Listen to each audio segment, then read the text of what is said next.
बंदर और मगरमच्छ की दोस्ती। एक नदी के किनारे एक जामुन के पेड़ पर एक बंदर रहता था। उस पेड़ पर बहुत ही मीठे मीठे जामुन लगते थे। एक दिन एक मगरमच्छ खाना तलाशते हुए पेड़ के पास आया। बंदर ने उससे पूछा तो उसने अपने आने की वजह बताई। बंदर ने बताया कि यहाँ बहुत ही मीठे जामुन लगते हैं और उसने वो जामुन मगरमच्छ को दिए। उसकी मित्रता नदी में रहने वाले मगरमच्छ के साथ हो गई। वह बंदर उस मगरमच्छ को रोज खाने के लिए जामुन देता रहता था।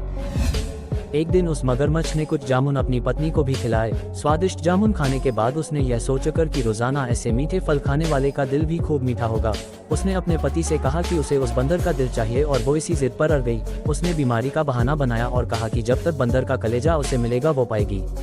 पत्नी की जिद से मजबूर हुए मगरमच्छ ने एक चाल चली और बंदर से कहा कि उसकी भाभी उसे मिलना चाहती है। बंदर ने कहा कि वो भला नदी में कैसे जाएगा। मगरमच्छ ने उपाय सुझाया कि वह उसकी पीठ पर बैठ जाए ताकि सुरक्षित उसके घर पहुंच जाए। बंदर भी अपने मित्र की बात का भरोसा कर पेड़ से नदी में कूदा और उसकी पीठ पर सवार हो गया।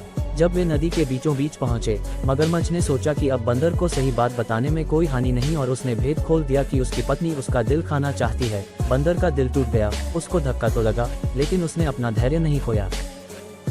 बंदर तपाक से बोला, ओह मेरे मित्र, तुमने यह बात मुझे पहले क्यों नहीं बताई, क्योंकि मैंने तो अपना दिल जामुन के पेड़ में संभाल कर रखा है। अब जल्दी से मुझे वापस नदी के किनारे ले चलो ताकि मैं अपना दिल लाकर अपनी भाभी को उपहार में देकर उसे खुश कर सकूं। मूर्ख मगरमच्छ बंदर को जैसे ही नदी किनारे लेकर आया, बंदर ने जोर से जामुन के पेड़ पर छलांग लगाई और क्रोध में भरकर बोला, मूर्ख, दिल के बिना भी क्या कोई जिंदा रह सकता है?